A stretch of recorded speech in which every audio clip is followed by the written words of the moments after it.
Welcome to the N.E.A.R show, where we discuss and explore paranormal phenomena. I am your host, Keith Johnson, the co-founder of New England Anomalies Research. Now, for this episode, I thought we'd be a little casual and share some highlights and excerpts from some of the events and gatherings that we at New England Anomalies Research have attended and participated in over the years. We'll begin with Phenomenology in Pennsylvania, organized by our friends Chris and Dana Wingard. Former show of Ghost Lab on Discovery Channel, also with Everyday Paranormal.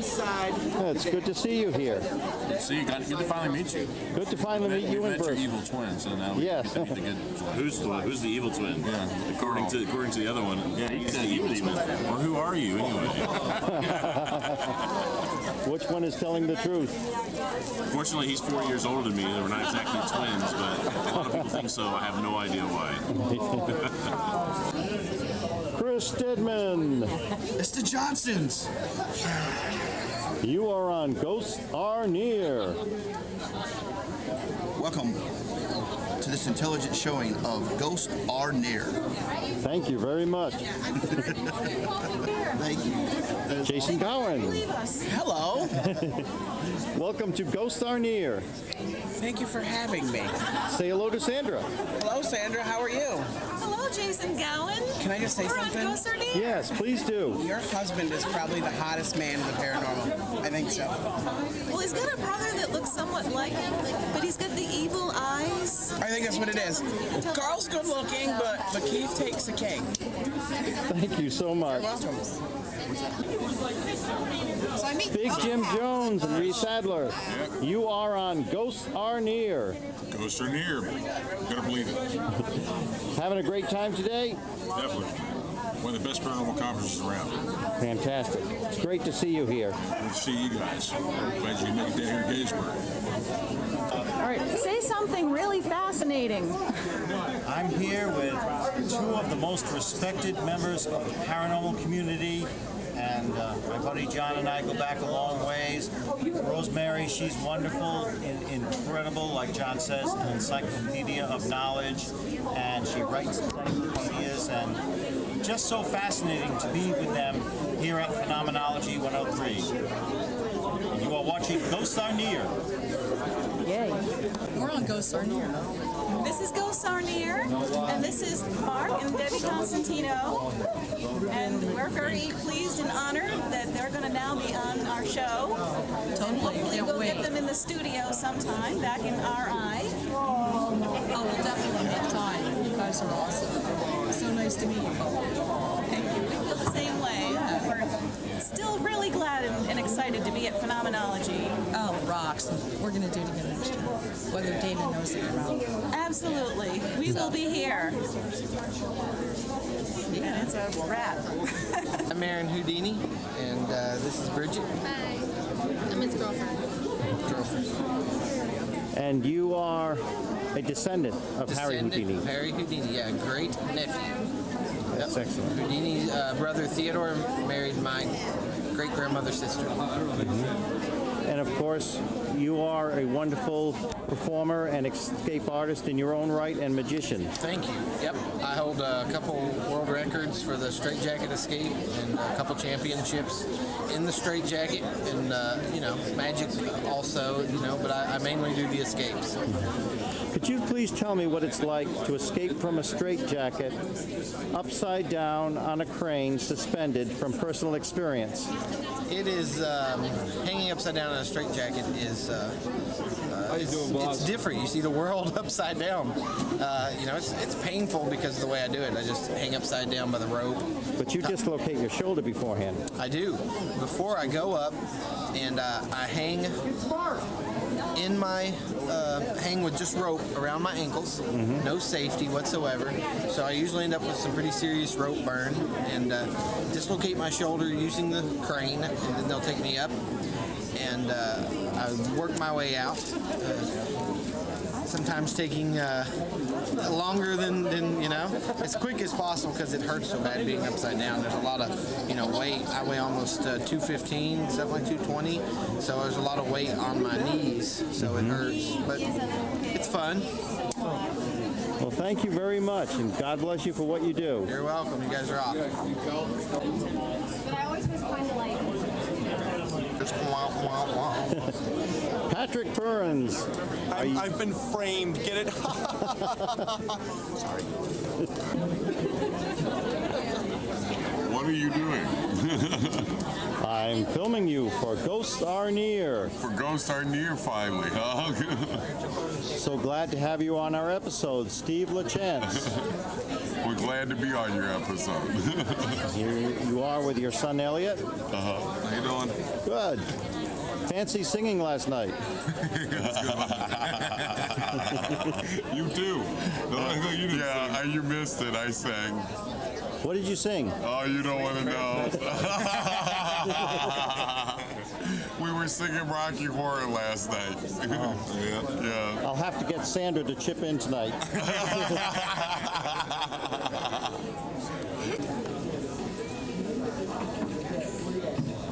It's Sandra Johnson. Here I am at Phenomenology 103. This is our table. These are our books. Paranormal Realities 1, Paranormal Realities 2. We have pictures. We have laptops. We have plenty of friends we visit. From a Sally House. Oh, Tony, you've been out of there for about 15 years About now. 15 years, yeah. It's kind of been an ongoing struggle. We still, to this day, have some repercussions from that. What kind of repercussions? Well, we tend to start realizing when groups were over there now, basically, it seems to lash out at us, at the house. Really? So it still has a little bit of a grasp on it. So we're still trying to break free from it. Hopefully someday we'll. Right, so it still has some memory of you, obviously. Yeah, exactly. Just doesn't want to let go of you. You got it. How did that culminate? I mean, you were very traumatized, obviously, after a while, after years of living in that situation.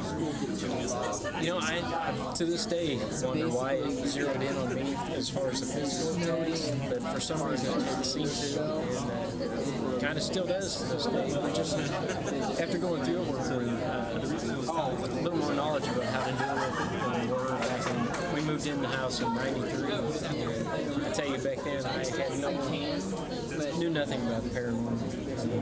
Who to talk to, who to reach out to for help. And since then, we've gained a lot of friends in paranormal and have helped us a lot. So we've learned to deal with it better. And like I said, it's an ongoing struggle. I think with help of some good friends and God. I think Technologically superior, or Tokyo, which is probably what This you have. is going to be a really weird suggestion, but what if it's actually in a different dimension? Whatever the dimension the future's in, or the past is in, maybe the present. Yeah, absolutely. Maybe something that's close to ours that coincides. Somebody's kind of getting the gist of this. This is good. One foot in pulls throughout the entire world. We're back in dark. All it takes is to level off the birth level, to equalize the birth level. Then there's a decline. Right now, of course, the birth rate exceeds the death rate. So that's why we have 6 billion plus people, more people than have ever existed on this planet. What you have to do is, and we're so technical that we're fragile. All we need is some massive volcano or series of volcanic eruptions to, stop our crop production and make the atmosphere dark and cold for a few years. It will be hard to recover from that. I'd like to think we could, but suddenly we'll have a dark age. Everything we've got now could be forgotten, and then future archaeology will find it. Has anyone done any research around the super volcano? I always forget if this is Yellowstone or is it Yellowstone? Around there to see if there's energy from stuff that existed before. It's I didn't see the special on the History Channel, but or Nova or something I wanted to see on that. But they're very good for elucidation on those History Channel shows and Discovery. You get the rudiments of of what they're trying to talk about. And yeah, it's not an active volcano, but it's subterranean. There's the potential for it to become active. Should it ever actually blow underneath the surface, that will devastate the United States before we can do anything about it. And unless we have sufficient warning. few weeks ago, I watched a special on the History Channel about Philadelphia. Oh, boy. Oh, that, yeah. That crops up every once in a while. The Philadelphia experiment, you know, that was actually, quite honestly, that was an exercise in quantum physics right there. It failed miserably, but a lot of people were hurt, if I remember correctly, people were killed. But that's an absolute exercise in quantum physics. Right And there. perhaps we haven't reached a point in our evolution. And I don't think as a species we're going to evolve more because we're pretty good at survival, so we don't need to evolve. Exterior conditions influence evolution. But I don't think we're at a point where we can quite thoroughly understand the real particulars of quantum physics or even more string theory. We're pretty, intelligent. We're pretty neat that we can grasp it at all, or even speculate about it. If you go into that, and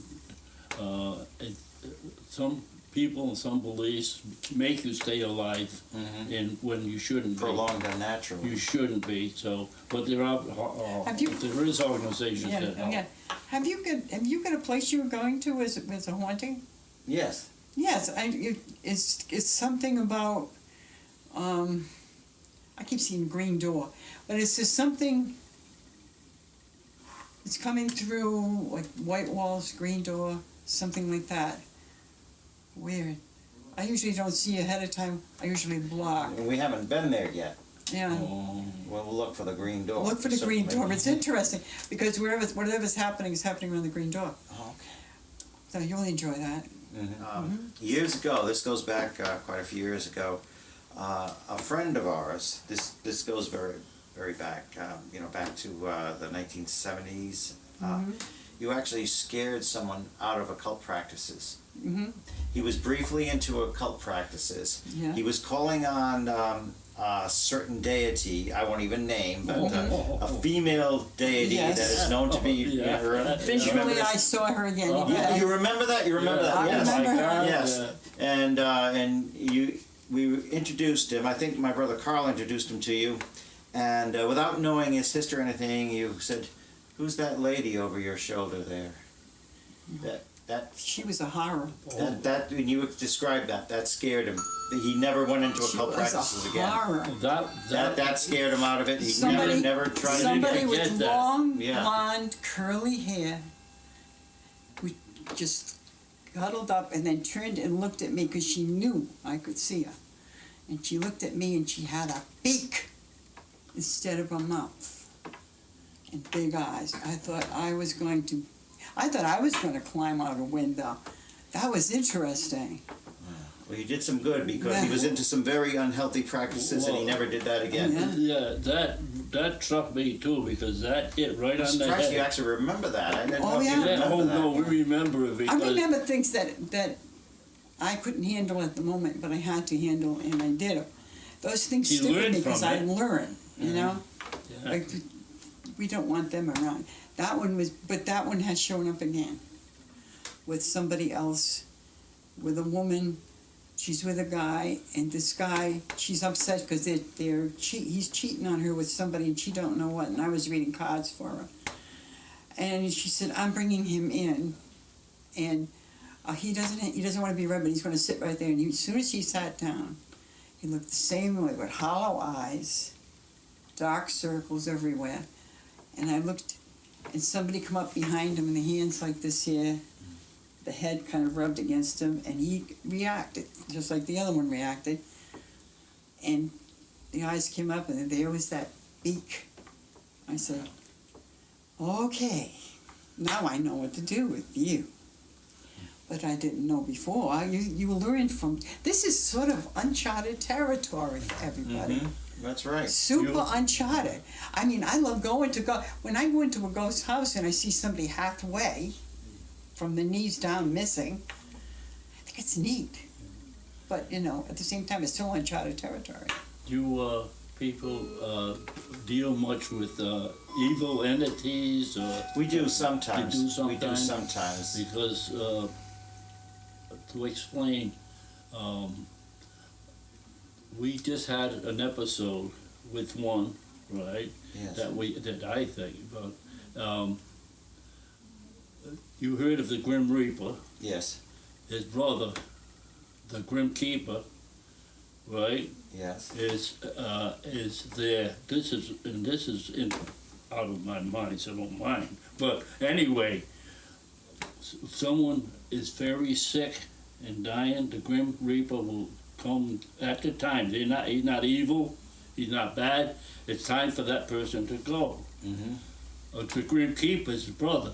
He's a SOB, horrendous, bad person who loves agony and pain and keeps you alive. Mm-hmm. So her sister now, this is sad, and this is the thing because a week ago, right? A week ago, she found she had terminal cancer, and she was going through all that. So she was kept alive up to a point. They did let it go. There was no reason for her to keep going. Her heart rate was way sky high. Yeah. They had her on so many drugs that she could barely come in. But you could see something kept driving her. She didn't want to speak to anybody. She wanted to go. And yet, she couldn't go. For some reason, she could not go. And finally, I said, damn it, let her go. And when I came home to him, I said, I've got to do that again. I had to meditate all the night. She died. But see why, for me, my sister's passing, while sad, because I miss her, I like her a lot, was a blessing. It's not something that you get all upset about. You say, wow, I'm glad she's out of that. I'm glad she's not suffering like that ever anymore. You know, and her family and everybody was all brokenhearted about it, and everybody loved her dearly, but at the same time, they all said the same thing, it's a blessing. It's a blessing. So sometimes death is a good thing. Hi there. We're coming to you from Groveland, Massachusetts. We're here at Spirit Quest, and this is Ghosts Are Near, and standing here with a couple of very important, very famous paranormal investigators. We want to let them introduce themselves. No, we're just nervous at the moment because Rob's going to come out that door and shout at us. Hi, I'm Ann Kerrigan from Ghost Chronicles Next Generation. Edit. Hi, yeah, that's Ann Kerrigan from Ghost Chronicles, and I'm Steve Parsons from Ghost Chronicles International. Very good. So glad to meet you here today. I'm glad to be here. Tell us about yourselves. That is the hardest question anybody could ever ask. I mean, that is like serious interview stuff, that, isn't it? Like, tell us about yourself. Well, I'm 55. I've been a ghost hunter since I was a young teenager. It's all I do. I do this sort of hobby full time, and I continue to get away with it. And how about yourself? I have had my own paranormal team in the past. East Bridgewater's Most Haunted. We do no longer investigate, but we did have a pretty busy team for about 8 or 9 years. A very cool t-shirt. It's cultish, yes. Very cool t-shirts. Oh, cool t-shirts. I thought you said it was cultish. That's how rumors get around. I know, right? But I do still investigate with Ron, in addition to doing the show. And I get to hang out with cool people like Steve. So you have my sympathy investigating with Ron. Thank you. I'm fortunate because I live in England, as you can probably tell by my outrageous French accent, and I only have to interact with Ron normally via Skype. So there was 3,000 miles of safety blanket between me and Ron. But once a year, he persuades me to come over to Spirit Quest, and actually it's a really great time. It is. It's really cool because for me there's many similarities between the American ghost hunting culture and back home in Britain, but there are some interesting dissimilarities. What would you say is the main difference? The main difference is the American approach to history and the history of a location. They get very excited about Victoriana, and if you find an American haunted building that's maybe 18th century, that's sort of high quality ghost territory.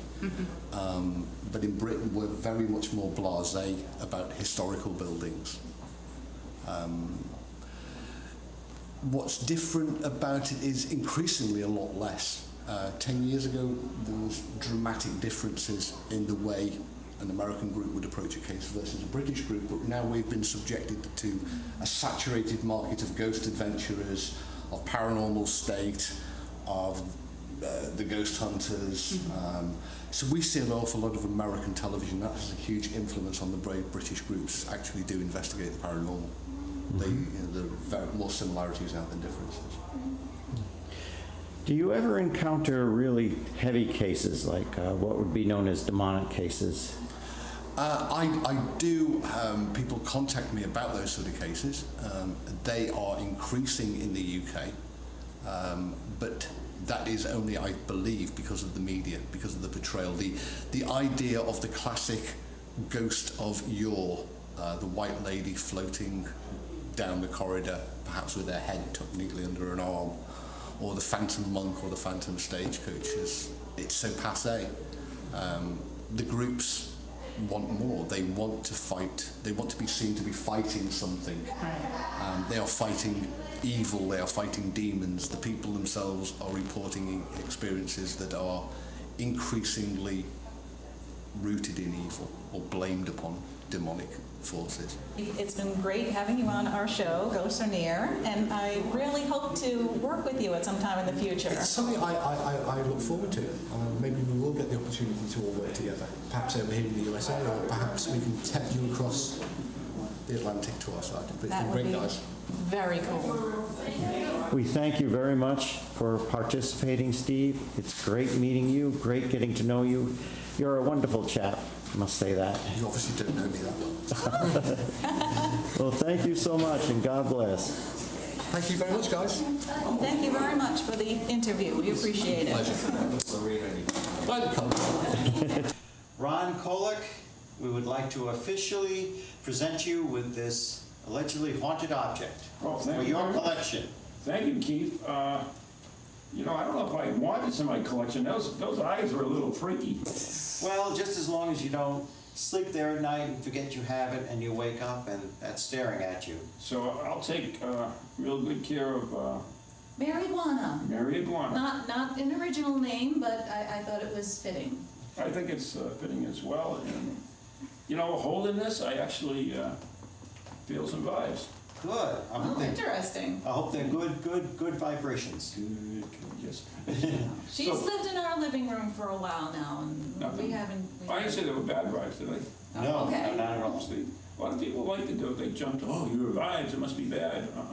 Not necessarily. There are good vibes. And I have done a blessing on her, too. Oh, thank you.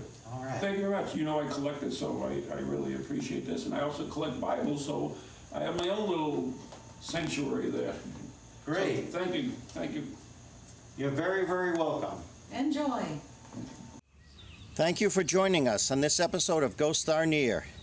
Now, before we conclude, I'd just like to point out that the mechanism in back of me is from the ski lift that was a featured attraction at Rocky Point Park over the years. Many people enjoyed being on it, taking rides on the ski lift. Wonderful view. However, there was a time when Rocky Point was closed for maintenance, and one of the maintenance workers happened to be working on this gear here.